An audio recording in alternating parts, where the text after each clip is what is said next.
Hello everyone and happy Easter. Thanks for tuning in to GavsWeatherVids on your Easter Monday. Got another historic weather video ahead for you for this Easter Monday. And it's a big one, this. It's a big video. A lot of you have been waiting for this and asking about it for several years. And this is it. We're doing it. We're looking at the winter of 1894-1895. Severely, historically cold winter. And especially so in February of 1895. And you're going to see some bitter cold charts a little bit later on in the video. I can't wait to get started. But I want to say thank you so much to Richard for the incredible GavsWeatherVids Easter Monday historic video special gift. Thank you so much, Rich. We've got Fluffy's cousins together. There they are. Fluffy's cousins have made a special guest appearance for this bank holiday Monday, Easter 2023. Thank you so much to Richard, and thank you so much to Fluffy's cousin. Thank you so much. Also, I'm so sorry, buddy. Also, I'm going to say thank you to Trevor Harley and also to Avatar for all of the info in this video. So, the charts you're going to see coming from the historic archive charts at residential.d, and the information that you hear is mainly coming from Trevor Harvey and his weather website. So, of course, going so far back, there's not a huge amount of information. There's a lot of months that we're looking at, so it does make it a little bit harder for me, to interpret the charts of that. But it's also challenging. I enjoy, doing these videos from with charts from a very long time ago. We have got quite a bit of info for February of 1895, though. And so thank you so much to Trevor Harley and also to Veta for the help on this, for the help with this historic web video. It wouldn't be possible without both of those resources. I'm the smallest cog in wheel. As I say, I'm just the narrator of the story, but really it's the charts combined with the info that makes these historic videos work. So thank you so much to Trevor Harley and also to bettercentral.d. Right, okay, all that said, I reckon we'll crack on with today's Easter Monday bank holiday historic weather video. So why not do that? We're going to begin on Saturday the 1st of September 1894. Although we're primarily looking at winter, we always like to start these in the autumn, because very often when you get a cold winter, you do see hints and teasers through the autumn proceeding. So it's always nice to have a look at the autumn, see what happened. And yeah, that's where we're starting with this one. If you could please like, share, subscribe. Thank you so much for doing that. And again, I hope you're having a lovely bank holiday Monday. Right, we begin on Saturday, 1st of September 1894. Excuse me, the summer of 1894 have been a cool and unsettled summer, particularly notably cold and wet in August. September begins with a ridge of high pressure sitting just out to western country and pulling in a cooler northerly wind. The upper air temperature showing not far from some very hot weather, actually just over the other side of the channel. Generally quite a cool sort of start to September, and also mid-tropical autumn. Now, I have no information about this September other than the CET. Central temperature for September 1894 was 11.6. That's all we've got. So let's see what happened. Obviously, quite a cold September. That's a really cold CET, actually, 11.6. Even for back in that era, that would be a very chilly September. So let's see what happens. High pressure centred out to northwest country through the opening days of September, pulling in the chilling north or northeast winds. Income of 0 Celsius iceberg. That's probably going up to deliver ground frost anyway, up in the north. We stay on the cool side of that area of high pressure through the first week of September, continue to bring winds in from a cool and chilly north or northeasterly direction. We also set up an area of low pressure off the East Anglian coast. So this is the 8th of September. We're looking pretty cold, wet there in the south and the southeast with those winds coming in from the northeast. Notice this feature just here, that remains of either a tropical storm or possibly even a hurricane moving into the North Atlantic. What happens with that? It goes scooting off up towards Greenland and just reinforces this area of high pressure around the country. Now, the high pressure begins to move a little bit further south, will start to infiltrate something a bit milder with the upper air temperatures in around the top of the high. So we're going quiet here through the second week of September 1894, mainly dry, but also probably a little bit warmer as well with that area of high pressure. But by night, could be a little bit on the Tuesday. And that high pressure is maintained really through to the middle part of the month, being lots of dry, settled weather with it. Again, the upper air temperature is not particularly exciting, so I imagine it's warmer through this period than it is in the opening week or so of the month, but nevertheless, not anything to get excited about. And I assume with such a low CET, there must be quite cold nights going on, even with this slightly warmer area of high pressure. Now, at the 21st of September, low pressure is beginning to appear just to our south and southwest. So as we go into the final week or so of September 1894, Tony Morris said the high pressure is going away, and we're seeing low pressure taking over here, becoming very wet, cold and wet, with this area of low pressure down in the south by the 25th of September. Upper air temperature looking cool, especially so up in the north. That will bring a lot of rain down across the south. And actually, the autumn of 1894 is quite a wet autumn. More about that in a moment, but this is where the wet autumn gets going really through the last week of September. That's the 26th. Again, the high pressure back out to west-northwest. We're back pulling in those winds from the north and from the northeast. Again, then the high pressure comes back in over top of the country, settles things down, but again, that will be quite a cold ridge. The upper air temperatures look a little bit on the chilly side, so I reckon there will be a run of several cold nights here through this September. Maybe some fog on quite a few of the nights as well. Again, given that we had before the clean air out, we're back in the Victorian era, so wouldn't take much to start generating dense mists and fog and smog under that area of high pressure. So a lot of high pressure through that September, but there is a very unsettled spell in the last week, heralding what will become a much more unsettled autumn. So we go through to October of 1894, and this month has exceptionally severe flooding in the southwest, particularly Devon and Cornwall, following prolonged heavy rain from the 23rd onwards. We begin, though, October 1894, still with September's area of high pressure dominating across the country. This high pressure remains in situ, albeit continuing to pull in relatively cool east or northeast winds through the first week of the month. Now, the high pressure beginning to slip more towards Scandinavia as we go further on through the first week of October 1894, but still exerting an influence on the country. Again, the upper air temperature probably not too far from average, but back in this era, I think this would be quite a cool area of high pressure. CET for October 1894 actually is 9.3, so again that is a little bit cold now. Not as much so as September, but it is below average for CET for October 1894.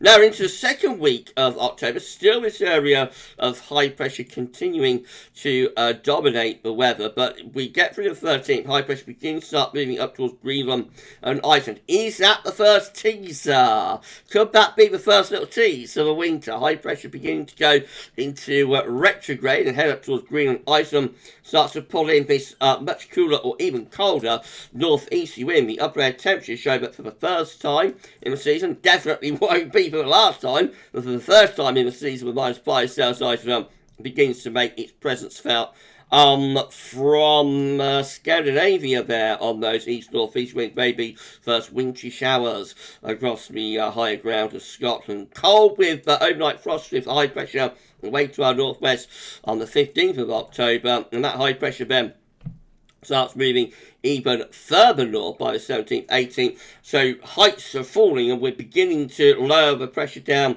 to the south. This is where the very wet spell gets going. So the first half of the autumn of 1894, except for the final week of September, is actually rather dry with a lot of high pressure, but now we're coming to a much more unsettled spell as that area of high pressure becomes a big blocking feature around Greenland and Iceland. We start to develop low pressure down towards Spain and also Portugal, and that low pressure then begins to push northward. So by the 19th of October, we'd be threatening heavy rain down in the south and a cold east or northeast wind. Notice another pretty deep low there. That's again the remains of a tropical storm and or hurricane in the North Atlantic. I suspect this was probably quite an active hurricane season that we had in 1894. Now that looks like a real soaker down in the south with that area of low pressure there on the 20th of October. Again, notice how the high pressure become a blocking feature. The high pressure has gone north, it retrogressed,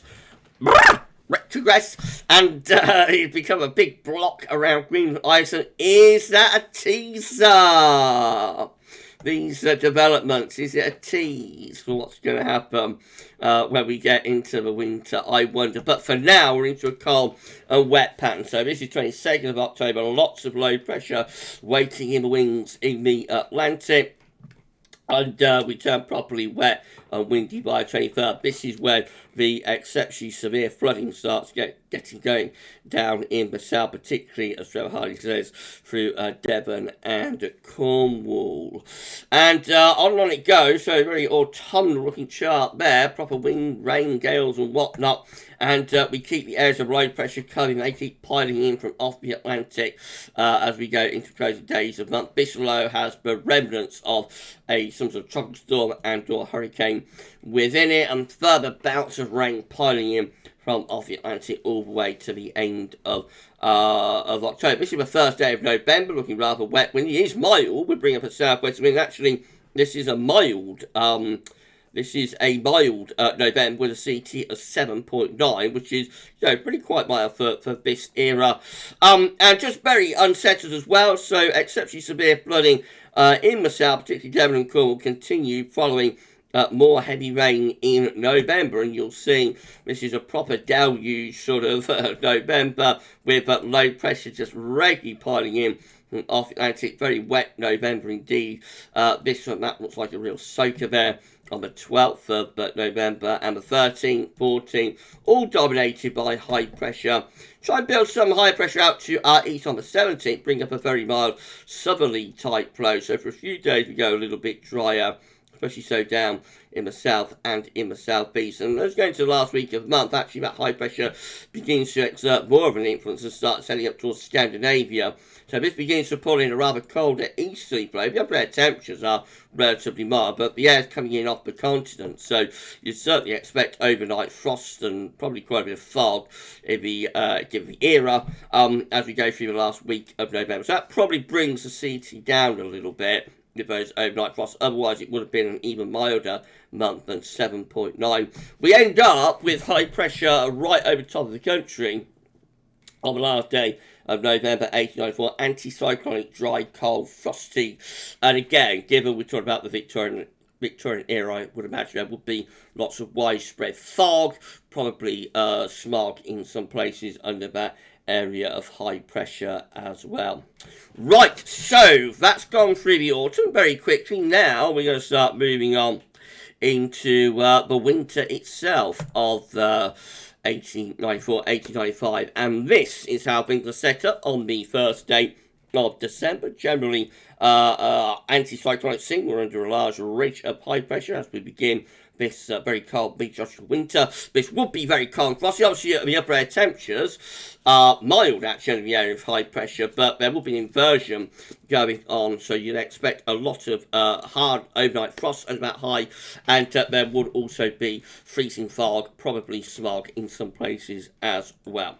Right, what happens? So we go through the first week of December 1894, and the high pressure continues to exert an influence for a while, but gradually slips away. We start to see lower pressure begin to move up from the south. There's not much information about this month, other than on the last day, winds changed to the northwest on New Year's Eve, and a severe winter set in. That's all we've got. So the winter's going to get going around the new year, but up until then, not a lot of information. And the CT for this month is 5.1, so that's relatively mild for a December CT, particularly in this era. So the first week of the month turns more unsettled after a dry, frosty start. Low pressure comes back in, bring spells of wind and rain, bring wind up from the southwest as well. There on the 10th of December, that looks quite mild. Certainly no hint of the cold weather that's to come here. A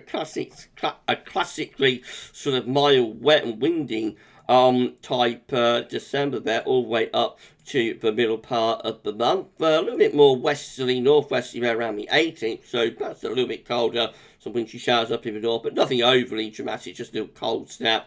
A couple of days, and then wind goes back into the southwest. Again, we're approaching Christmas now. It's 21st of December, looking mild, wet and windy. What is the Christmas like of this cold winter? Well, that's Christmas Eve, looking mild there across most parts of the country. Upper temperature looking nicely mild, and that's Christmas Day. High pressure down to our southwest, bathing us in this mild west-southwest sea. Again, there could be a little bit of frost and fog, gruesome twosome down in the south there on Christmas Day, but otherwise it is a mild ridge this, and especially so for the north. I would imagine that was a very mild Christmas Day, a bit of phone effect across Scotland, maybe temperatures into teens Celsius there on Christmas Day. That's Boxing Day, 1894, that's 26%, the high pressure begins to pull out to our west, just brings something a little bit cooler into the far north of Scotland. Again, not much of a indication of what's going to happen through winter. I promise you will see some cold charts shortly. It's all just setting things up. 27th of December, again looking relatively anticyclonic. That looks a little bit more active by the 28th of December. A deep area of low pressure developing to the north of Scotland, bringing gale force winds, probably an active cold front taking heavy rain, and then pulling down a cooler or colder northwesterly wind. Look at the upper air temperature starting to see cold air beginning to gather in the northern part of the Atlantic. Northerly blasts there, well, northwesterly to northerly blasts on the 29th of December. Upper air temperatures again are turning cooler, especially so up in the north, probably feeling quite cold in that northerly to northwesterly wind. How about the 30th of December? Well, here we go. Winds are now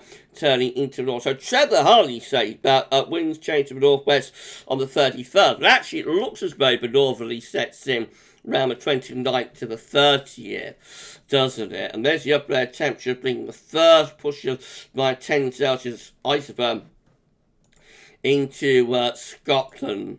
Certainly into a colder regime by New Year's Eve. That is the final day of 1894 with cold north or northeast winds across the country. And again, my 10 Celsius isotherm pushing southwards. So the winter commences in the closing days of December, and it happens initially from a northerly blast. Right, so let's move on then, and we're going to have a look at January 1895. Let's do that. Why not? So this is how New Year's Day 1895 is looking. And winds are in from the northwest, so quite a cold start to 1895 there. Not as cold as New Year's Eve, but also cold air mass. There is a weather system coming in from the northwest, well, into that cold air. Cold air is following it, so I would imagine there's quite a bit of snow pushing in from the northwest. My good friend Paul James told me that down in Cornwall, the first 3 days of 1895, January 1895, were very, very cold, and there was a lot of snow and ice down there as well. I think there's like a 3-day snowfall across Cornwall during this period. So that's the 2nd of January 1895. Again, low pressure to the north of Scotland. We're bringing in this cold north-northwest wind. Upper air temperatures again looking pretty cold across the country. Not outstandingly so, but certainly the cold air is beginning to get entrenched. Now, that's the 3rd of January. That's quite interesting. So, look where the low pressure is on the 2nd. The low is up here to the north of Scotland. As we go 24 hours on, we find that the low pressure then is over the continent. So, the low pressure decoupled, basically, from Iceland and Greenland, where it would typically reside, and has plunged southwards into the continent. That pulls the wind into an easterly direction. So we're within, not outstandingly cold air, but we're within cold air, and we're bringing in the wind from an east or northeast direction with low pressure in the mix. That would be bringing snow in from the east as well. Trevor Harley writes, January 1895, some prolonged frost and severe cold in the north, part of a cold winter with February most notable. The central temperature for January 1895, by the way, is just 0.2, so it's almost an ice month. It's almost a sub-zero CT, just 0.2, well, 0.3 of a degree off that.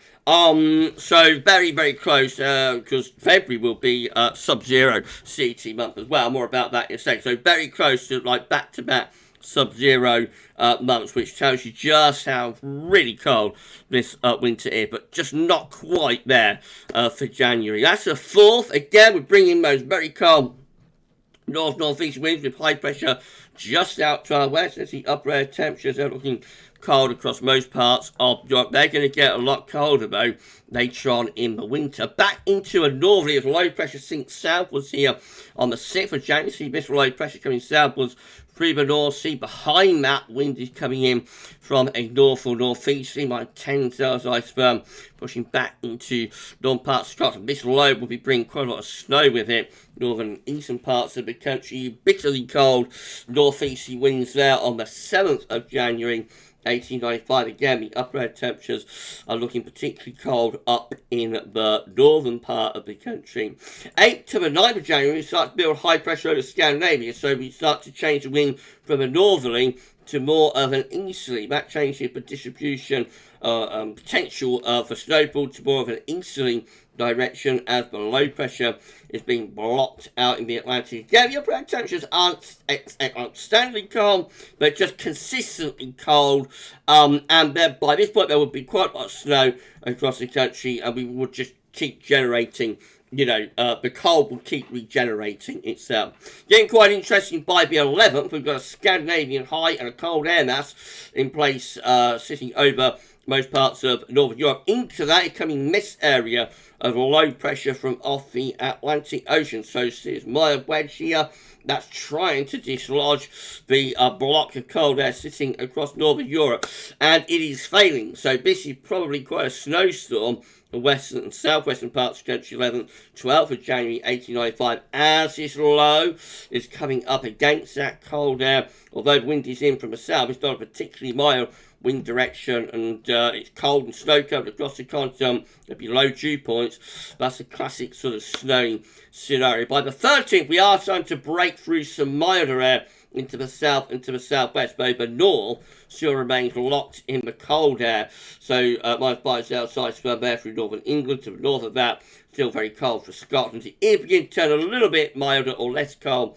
down across England and Wales, with a little bit of a fall starting to set in. Mid-January looks a little bit milder down in the south, with a low pressure to southwest of the country. Never returns milder for Scotland, though.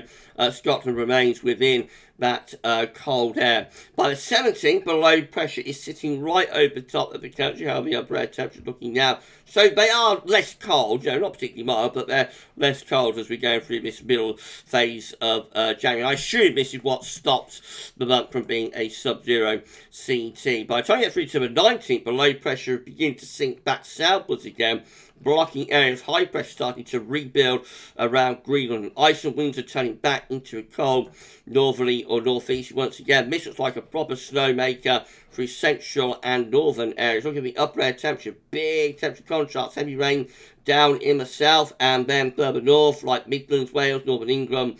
That's where we would be at risk against some very heavy snow north side of that low. The low gets pushed away to the southeast, might even be freezing rain involved in that. And then wind turns into another bitterly cold northeast. And yes, we push by 10 south iceberg back southwards yet again. And off we go into a very, very cold spell as we go into the closing week or so of the month. That's the 23rd. Notice now we're bringing a very cold air mass, or starting to bring a very cold air mass into northern parts of Europe as well. So gradually this winter is getting more severe the further on we're going. That's the 24th. Low pressure plunging down the North Sea. That is within cold air again, so that will be bringing plenty of snow with it, particularly to the north. I think Scotland probably very, very wintry during this January, a little bit less so further southwards, but by the 25th, look at this, we're well and truly into that very, very cold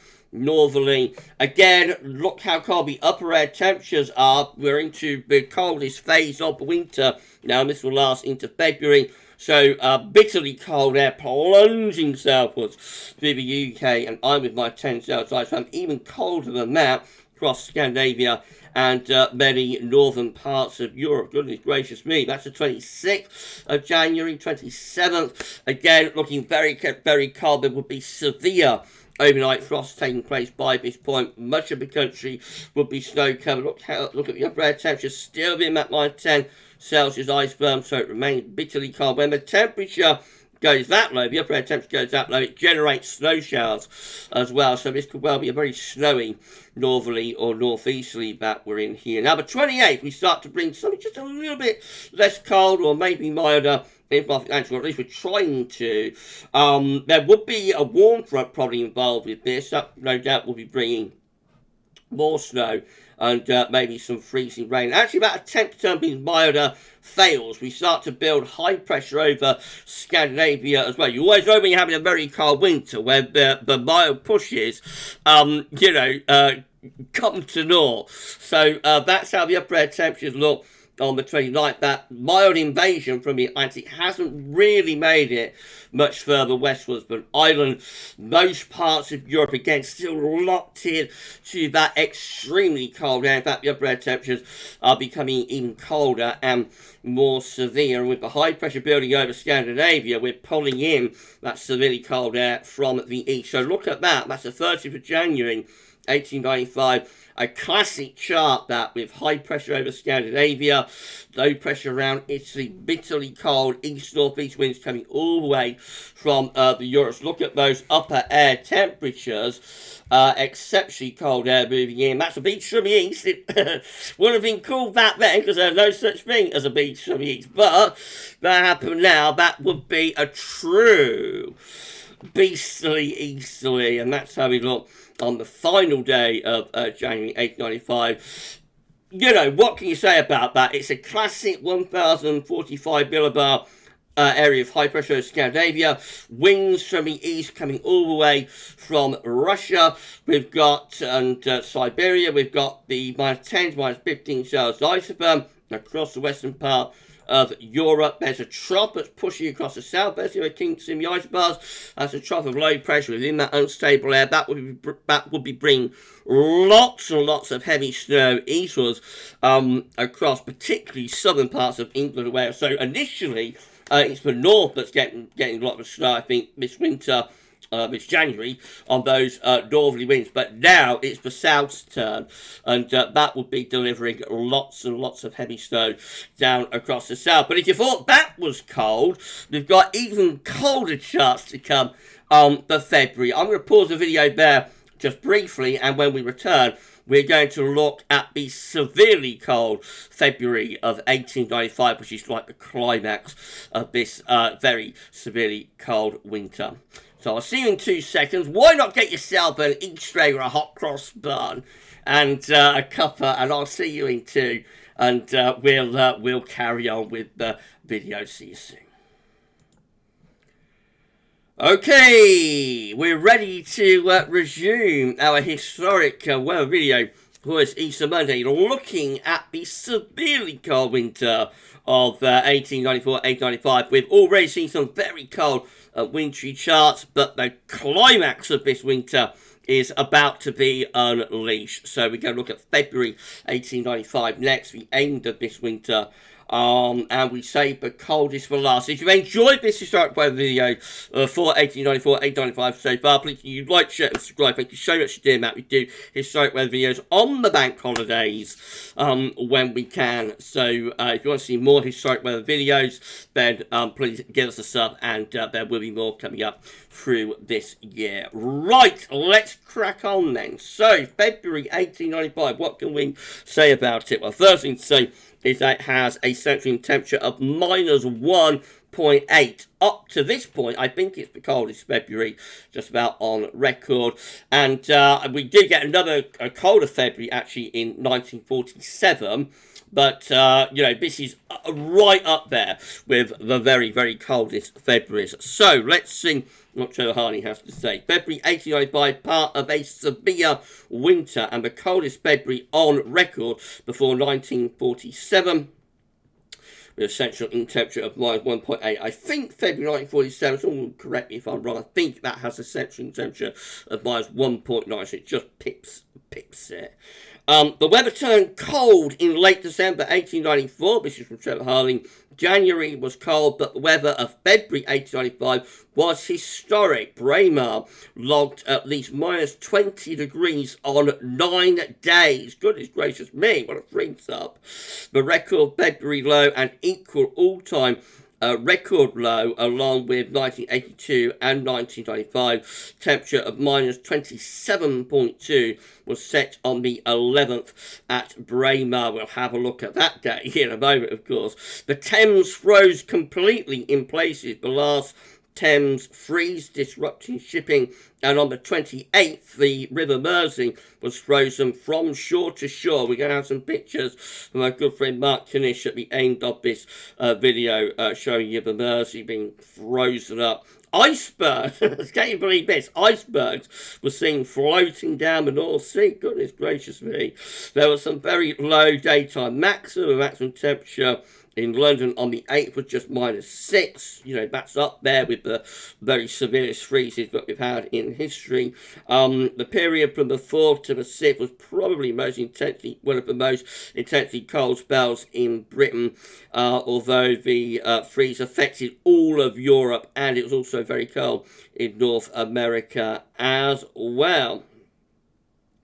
Right, so let's have a look. We know that the cold air really got going with those easy winds at the end of January. This is the setup for the first day of February 1895 with a large block of high pressure from Scandinavia to Iceland. Classic scenario, winds coming in from the east. We are actually beginning to run out of the coldest of the air at this point. Bear in mind, we are completely snow covered by this point, or most parts of the country snow covered.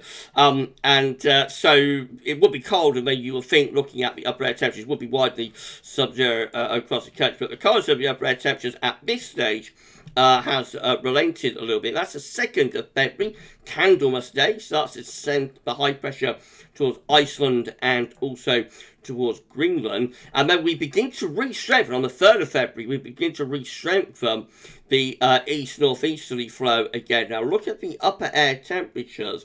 We've got exceptionally cold air moving out of the Urals into Scandinavia at this point. Wind is coming in from the east of the northeast, and there is a little bit of a hint of a theme tune from Jaws about this, I have to say. By the 4th of February, yeah,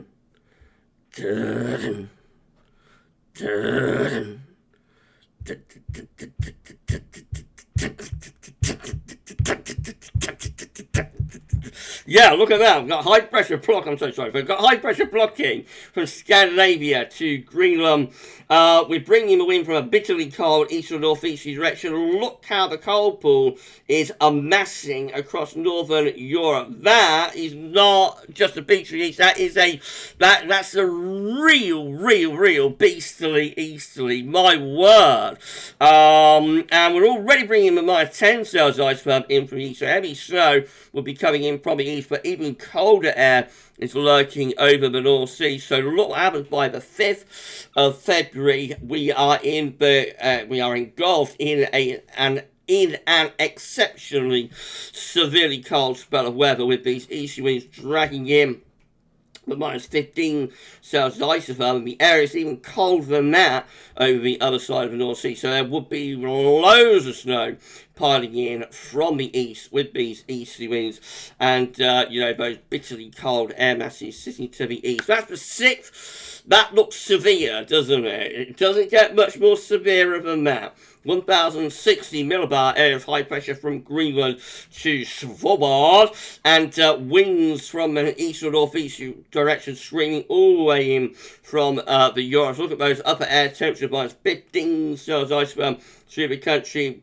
Not all that far even from the minus 20 Celsius iceberg into the southeastern corner. It's somewhere between minus 15 and minus 20 there. Suffice to say, it is sub-zero at this point, and temperatures, several degrees are well below freezing. Again, as Trevor Hardy says, a period from the 4th to the 6th is probably one of the most intensely cold spells seen in Britain in modern times, although the freeze affected all of Europe. And you see just how widespread that freeze was, except across the southern part of Europe. That's where all the low pressure is going from the Atlantic, of course. That's where all the rain is, and the temperatures are down across southern Europe in the Med. But most of northern Europe really is engulfed in an exceptionally severe spell of weather at this point. So we go further on and we see that we begin to just ease that wind off. And so after the snow, because those easy winds and very, very cold upper air temperatures would have delivered lots of snow, we begin to ease that wind down now. Notice how the isobars are spacing out. And so at this point, this is when the severest of the frost starts to occur. Remember, we get down to minus 27.2 on the night of the 11th. So we'll have a look at that in a second at Braemar. That's the 8th of February. Again, very, very cold. Not as snowy, I would have thought, but still well and truly within my 10 cells iceberg. Most of the country is frozen and snow covered. So daytime temperatures well below freezing. Nighttime temperatures at least into minus double digits in many areas, below minus 20 in the northern half of the country. This low by the night temperatures having a go at delivering something a little bit milder from the southwest, but you know it's not going to be successful. It probably just bring more heavy snow, maybe blizzards into the far southwest of the country. That's how the upper air temperatures are set up. So it's trying to get milder down to the southwest, but would only be resulting in heavy snow. Meanwhile, further north, the wind has dropped out, and so that's why we get those exceptionally severe temperatures on this day or night of the 11th of February, minus 27.2, equal with December, January, I think, of 1982 and December of 1995. Upper air temperatures look like that, but of course we've got deep snow cover and we're completely frozen and snow covered by this point. So bitter cold, historic cold weather taking place at this point. Just to give you a little bit more. So temperatures were very cold further south too. Minus 19.6 at Runton in Yorkshire on the 10th of February. The Isle of Man recorded its lowest ever temperature on the 9th of the 12th of minus 11.7 at Douglas on the Isle of Man.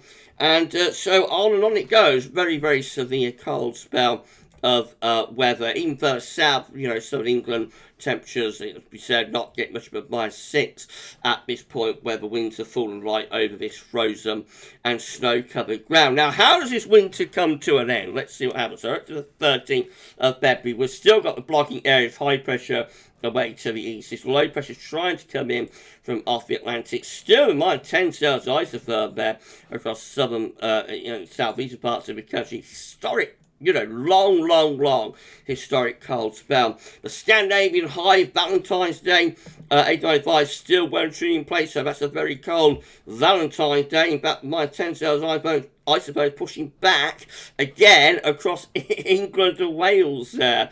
And those east winds will no doubt dragging in more snow around the middle part of February 1895. So certainly no sign of an end to be severely cold weather up to this point. That's the 16th, that's the 17th. High pressure now beginning to sink through the country, starting to cut off the coldest of the air. Notice upper air temperature setting the severest cold of the air over towards eastern, southeastern part of Europe. It's now time to engulf Italy and the Balkans and whatnot. That's severely cold air. We are actually milder with the upper air temperature, but it would still be very cold. Remember, we are now covered with snow. And we're frozen up. There's icebergs running down the North Sea. So although the upper air temperatures have lifted up, it would still be very cold in that area of high pressure, particularly so at night with notable overnight frost. But here's signs of a change as we go into the closing days of 1895. That high pressure just sort of sits out to our west. We start to import a little bit more of an Atlantic influence in around the top of the high pressure. So it's kind of going out on a whimper, which is what happens with a lot of these severely cold winters, of course. 1963 is another one that did not go out in spectacular style. It just sort of faded away. Winter faded away, and it gradually became less cold. So just a repositioning of the high pressure, not quite as far north, not sat over Greenland, just sat to west of Ireland and the UK, allowing some slightly less cold modified air to come in, and a very, very, very slow and gradual thaw of the snow and of the ice. Trevor Harley writes, the weather improved towards the end of the month, but the freeze didn't really end until early March. So, you know, these days, they're nowhere near as cold as they are earlier on in February, but there's still a lot of snow around, there's still a lot of ice, and it certainly isn't mild. Let's put it like that. It will certainly be cold as we go through the 5 days of the month. And actually we bring the wind back into the north again in the closing day. So that's the 26th of February, pulling in northerly winds once again, threatening to bring down the -10 Celsius iceberg into the northern part of the country. So that's the last day of February 1895, historically cold month, coldest February on record until 1947 came along. And it looks a little bit less cold, that does it? Low pressure to the north of Scotland, some slightly milder or less cold air coming in from off Atlantic. Maybe even a little bit of rain. We haven't seen much rain through this winter. What precipitation has fallen has generally fallen as snow, certainly since the new year. But maybe a little bit of rain there. Into the opening days of March, again, we're trying to hang on to the cold big pattern, trying to keep going to the -10 Celsius ice firm into the northern part of the country. So the first week of March 1895, actually looking quite cold, but eventually we pull wind back into a milder west or southwesterly type wind. That's how the upper air temperatures look. Certainly a lot milder by the time we get through to the end of the first week of March 1895, the cold winter drawing to a close. Trevor Harley writes, the winter for some marks the end of the little ice age. This winter, one of the reasons it's a very historic winter, not only for the depth of the cold, but also because some people think that this winter is like the final severely cold winter of the Little Ice Age. No, Joe Hyde writes, this winter will for some marks the end of the Little Ice Age, after which global warming saw cold winters becoming less frequent. There wasn't another notable winter. Well, I kind of disagree with this. Joe Hyde writes, there wasn't another notable winter until 1947. Actually, I think 1940 is the next notable winter. There is not another. It's very interesting. It's not another negative CT month.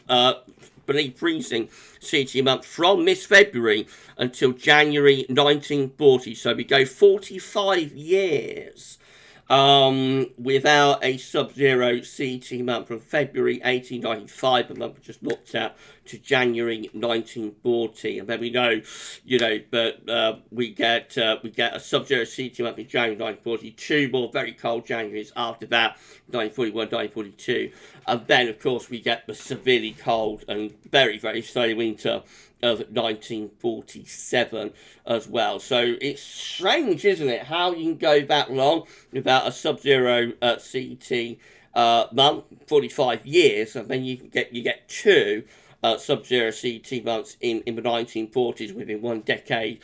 There's more after that in February 1956, and also, of course, the Danube cold winters 62, 63. So, how strange, how interesting.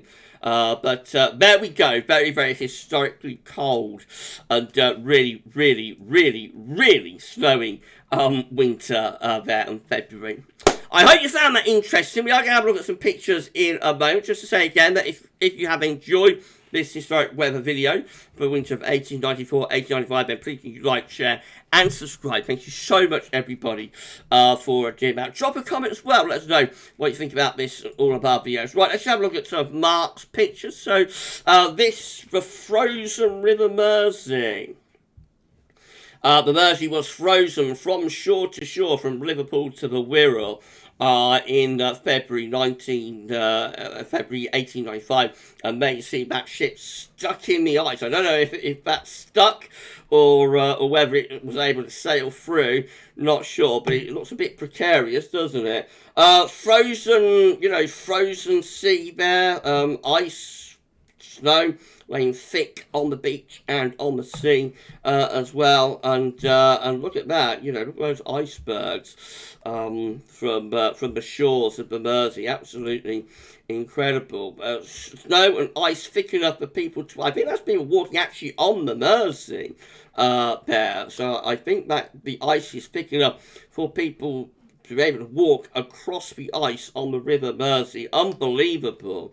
You wouldn't believe it could possibly get cold enough to, you know, withhold those people walking across the mighty River Mersey with you, would you? And that sunflower, I think that is, ship, looks very, very, very frozen up and icebound, doesn't it, on the Mersey? Wow, wow, wow, wow, wow. Thank you so much to Mark Kanish for supplying those for us. Mark gave me those some time ago, but I mislaid them, so he resent them to me.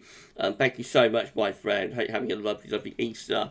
Thank you so much to lovely, wonderful Mark Kanish for those incredible pictures. Bring home just how incredibly frozen and snow-covered it was on the Mersey. To think that people could walk across the Mersey from shore to shore on the ice. Unbelievable. Thank you so much, my friend. Okay, and thank you so much to Richard and Fluffy's cousin for our gift for this historic weather video. Right, we're done. Thank you so much for spending this time with me. I'm always blown away, you know, that people want to spend this amount of time with me at GavsWeatherVids. It's always on their bank holidays and that, you know, because I know it's a time spent with family and to be with people that you love at that. So the fact that people want to spend this time with me, you know, I'm always blown away with that. And I thank you so very much, everybody, for that. And I just hope that you've enjoyed this. I know a lot of you have been waiting for this video. It's been one of the most requested that we've had over the years. And, you know, I've been putting it off. There's been other videos to do. But I hope I've done it justice, you know. I hope those of you who have been waiting to see this have enjoyed it. I know you've waited a long time. Right, so that's it then. This video will be placed within the Historic Weather Videos playlist, so it's another one to add to the playlist here on the channel. You can find that playlist on the GavsWeatherVids YouTube homepage. So just scroll down a little bit, you'll see the playlist for Historic Weather Videos on the homepage, and you can go right way back to March of 2014, you know, that's when we started this channel. There are actually even older historic weather videos on my original Gavin Partridge YouTube channel. You can find the link to that original channel in the description with this video. So, yeah, we've been doing historic weather videos since we began online on YouTube back in 2012.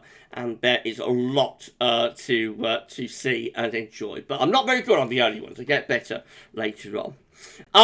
That's it then. So just so we're going to be back to normal tomorrow on the channel. So all of regular vids will be back tomorrow, 6 AM upload, European, extended European outlook, and also 10 to 14 day as well. You enjoy the rest of your Easter Monday. And for this very, very hopefully entertaining historic weather video looking at the winter of 1894-1895, that's all for now. And thank you so much for watching. Happy Easter.